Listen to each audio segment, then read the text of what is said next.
Bonsoir tout le monde et bienvenue à cette émission spéciale de fin de soirée avec le monde du hockey, / et Nature News. Émission spéciale aujourd'hui, on va jaser de ce jour 1 de la bulle de la LSJMQ à Québec au Centre Vidéotron. Deux matchs étaient à l'affiche aujourd'hui. On commence ça sans plus tarder, le match qui avait lieu à 14h aujourd'hui. Les Tigres de Victoriaville face à l'Armada Blainville-Boisbriand. L'Armada l'a emporté par la marque de 5-1 dans ce match-là. Performance remarquable de Miguel Torini qui a encore marqué déjà son quatrième de la saison. Zachary Roy également qui a marqué son quatrième, deux fois plutôt qu'une, un troisième et un quatrième. Le seul but des Tigres est venu du bâton du Russe Mikhail Abramov. C'est pas mal tout ce qu'on a à dire, mesdames et messieurs. Écoutez, sur ce match-là, c'est pas compliqué. L'Armada a marqué les 4 premiers buts. Donc, 3 buts en première période. Là. C'était 3-0 après une. Fabio Jacobo, le gardien de but des Tigres, s'est fait chasser du match en deuxième, à la mi-deuxième période. Et puis, par la suite, ça s'est replacé un petit peu là, pour les Tigres. On a marqué. Je trouve que les Tigres ont quand même offensivement créé plusieurs occasions, mais le gardien de but de l'Armada, là, Adam, s'est démarqué là, de belle façon. Pour jaser du match que là, on attend beaucoup, c'est le match des Remparts de Québec face aux Cataractes de Shawinigan. On est accompagné de Will Suarez de la Plante. Salut mon Will, comment ça va? Ça va être bien, James, toi? Oui, ça va, merci. Will, parlant de ce match-là, écoute, on a une belle surprise avant le match. Je pense que Patrick Roy était très, très, très content. C'est-à-dire que ces Européens, ces deux Finlandais, pouvaient prendre part à la partie. Marlaya et puis Sivonen, je ne me trompe pas. Ouais, c'est ça. Vas-y donc, parle-nous du jeu de ces gars-là. Qu'est-ce que tu as pu remarquer? C'est la première fois qu'on les voit en action, mais parle-nous un petit peu de leur jeu. Là. Ils sont pas encore très courageux, ils vont pas dans les coins. On dirait des jeunes de Bantambe première année qui arrivent dans le jeu, puis tu vois que ça commence à être robuste. Là. Puis vraiment qu'ils s'habituent, je pense. C'est différent aussi du style. Là, ça commence à être plus rough pour les gars. Faut qu'ils s'habituent. Je vois les gars qui rentrent en bâton une main proche, ça va pas marcher à ce niveau-là. Il va falloir qu'ils s'habituent, c'est sûr, à 100%. Mais sinon, Mariala, il y a un excellent match à part ça. Des très belles mains. Un point, je pense, aujourd'hui sur le Oui, but, je me trompe pas, de Malatesta. en plaisir. Donc, une très belle pause aussi de Mariala là-dessus. Svanen, lui, son erreur, une passe transversale qui a raté, intercepté, qui a causé au but de Jérémy Martin pour le premier but des Cataractes. Donc, c'est la seule erreur de Svanen, mais sinon, eu quelques belles occasions aussi. Svanen a bien joué ce soir. Tout à fait, Will. Juste remettre les gens en contexte, je vais avec un petit sommaire du match des Remparts. Premièrement, 9,55 en première période, c'est Théo Rochette qui marquait son premier de Chevez et Caron.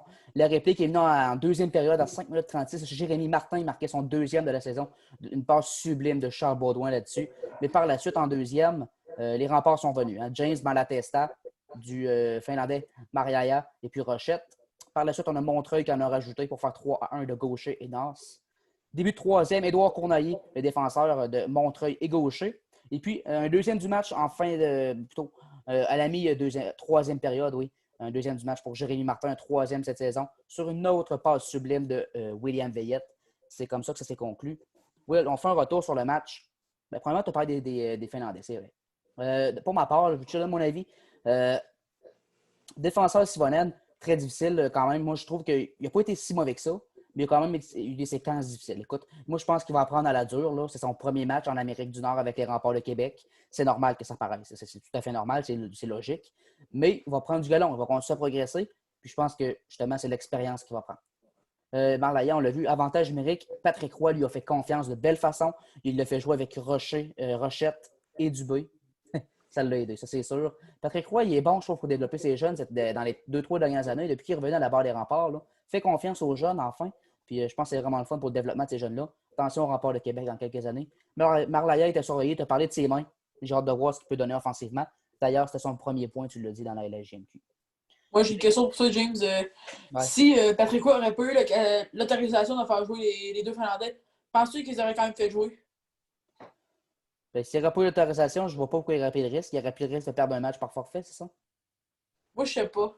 Ouais, on ne sait En pas, voyant hein? Patrick, en voyant Patrick comment il a été fâché après la Ouais. CHL, que les Européens ont été retardés, je sais pas ils auraient peut-être fait jouer, à mon avis.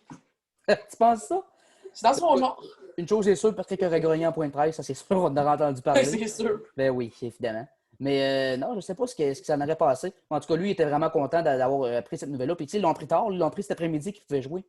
Moi, je trouve que ça a tardé. Là. Juste pour ça, on pourrait en entendre parler de Patrick qui n'est pas content. Là. Bon, moi, j'étais excité, là, je voyais la game, là, je voyais le warm-up, puis j'attendais, je voyais un numéro 6 puis un numéro 18, là, j'étais content. Ouais. Là. Ben ouais, avant le match, les remparts ont dévoilé leur alignement. Puis quand j'ai vu qu'il y avait les deux Finlandais, j'ai dit bon, enfin, On va voir de quel bois ils se chauffent, là, si on veut, pour voir leur talent. Parce que Patrick Roy les vantait beaucoup, beaucoup aussi avant qu'il arrive. Il disait que ça allait être des joueurs qui allaient vraiment aider l'équipe à remporter des matchs. Will, si on parle un peu du match, là, on divague un peu.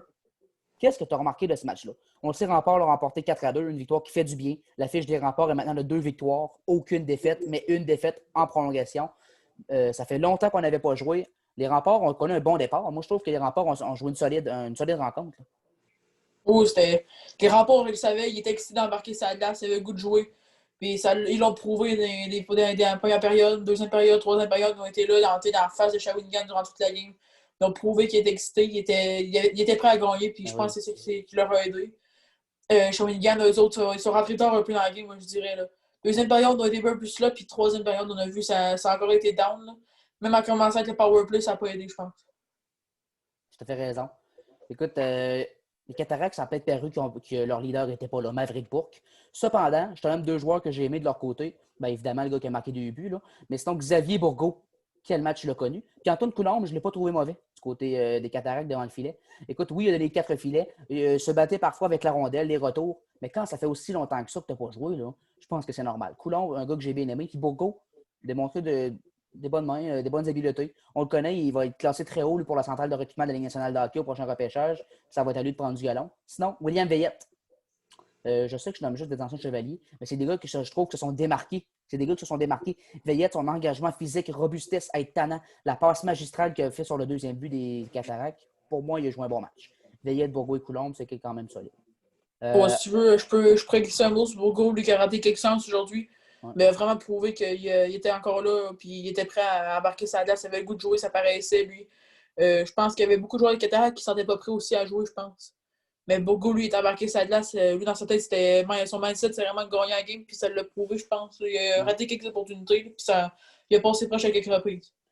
Ben, aussi, qui a perdu son compagnon de trio avec Maverick Bourque, le meilleur joueur de l'équipe d'ailleurs. Mais en l'absence de Bourque, c'est justement peut-être un gars comme Bourgault qui va devoir plus démontrer son leadership, élever son jeu d'un cran pour justement transporter l'équipe des Cataractes qui n'est pas mauvaise. Les Cataractes, c'est une bonne équipe. Je pense juste que ce soir, c'était pas leur soir. Je pense qu'ils vont pouvoir se reprendre dans leurs 5 prochains matchs dans la bulle. J'ai hâte de voir. Pour ce qui est des Remparts, tu nous as parlé, les gars étaient excités de reprendre l'action. On a eu un bon début de match. Les jambes étaient là, on va le dire. Mais écoute, les gars n'arrêtaient pas d'en parler. On veut jouer, on veut jouer. Puis là, quand on a appris qu'elle allait avoir la bulle, on était là enfin. Les Remparts ont bien répondu ce soir, ça, je suis très content. Parlant de bien répondre, Will, Thomas Sigouin, gardien de but des Remparts, performance magistrale. Parle-moi un petit peu de son match. C'était incroyable. Sigouin était là. Des gros arrêts en première période et dans toutes les périodes plutôt du match, il a été excellent. Des gros arrêts en première période, d'arrêter ça avec la jambière après une fin. Je pense que c'est Jérémy Martin aussi qui avait fait ça. Donc, Sigouin qui a été là, mais qui prend beaucoup de risques, à mon avis. Beaucoup passé à Pagliarulo l'an dernier. Il sort beaucoup de son filet. Essaye beaucoup de faire, on peut dire, l'acrobate, mais très flexible, lui. Donc, il est capable de faire beaucoup de choses. Donc, Sigouin qui a un excellent match ce soir. Puis, je pense que, je sais pas si le prochain match des rapports avec quand, mais je pense que si tu veux avoir un idée pour le goaler, j'irai pas avec Sigouin. J'irai avec Rousseau. Donne-lui une chance. Ça fait 3 games fait comme 3 games cette saison. Il devrait goaler un peu, je trouve. Donc, je pense que tu devrais donner une chance à Rousseau. Ça fait 3 games cette année, mais on a genre un mois de séparé. Ben oui. On a joué 3 matchs en 2 mois et demi. Fait que peut-être que Rousseau mérite d'avoir une chance, tu as raison. Moi, je pense pas que les Remparts vont jouer demain. Je pense que c'est dans 2 jours, justement. Ça va être contre l'Armada Blainville-Boisbriand, si je ne me trompe pas. Puis l'Armada, c'est une grosse équipe cette saison. Déjà là, ils ont marqué beaucoup, beaucoup de buts. Des joueurs très explosifs offensivement. Il va falloir faire attention du côté des Remparts. Mais juste avant de venir là, j'ai 2 questions, OK? C'est un match quand même qui a brassé. Moi, je pense qu'il y a eu des bonnes escarmouches, on va le dire, après le sifflet. Les gars, il y avait de l'émotion. Es-tu prêt à dire que c'est un match qui a brassé physiquement et que les gars étaient impliqués émotionnellement? Oui, quand même. Pour vrai, tu le voyais après les sifflets. Quand il y avait un gars qui allait frapper quelqu'un, tout le monde embarquait.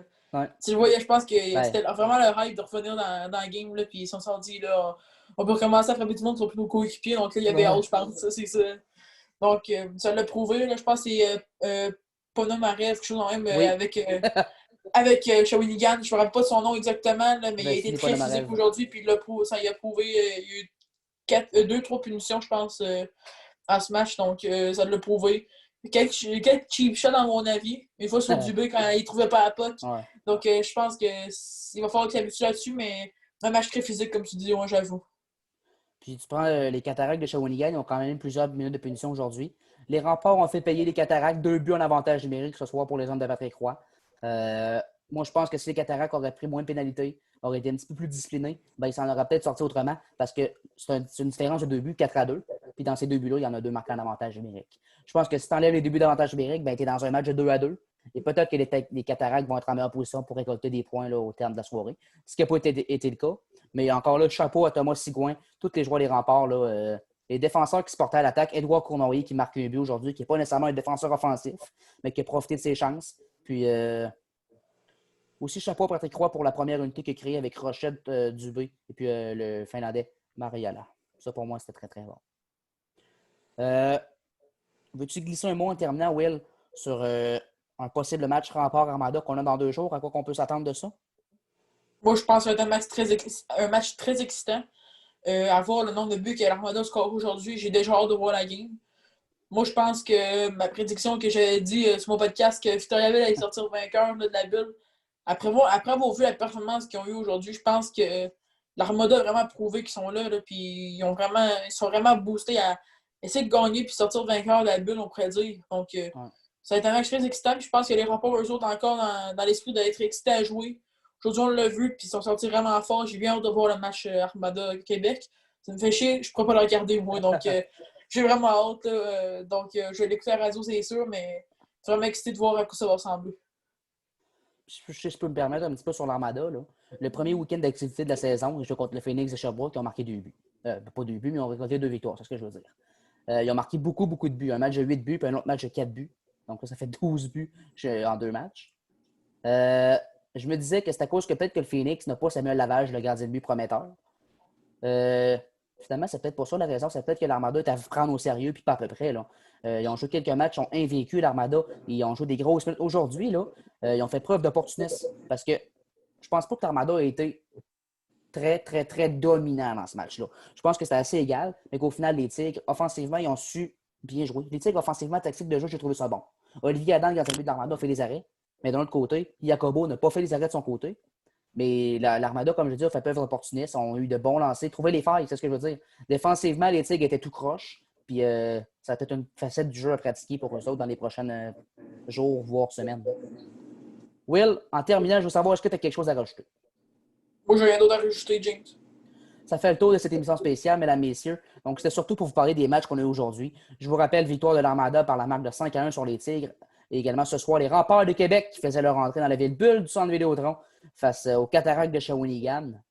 Victoire des hommes de Patrick Roy par la marque de 4-2. Ça fait du bien, on est content. Et puis, on se retrouve prochainement.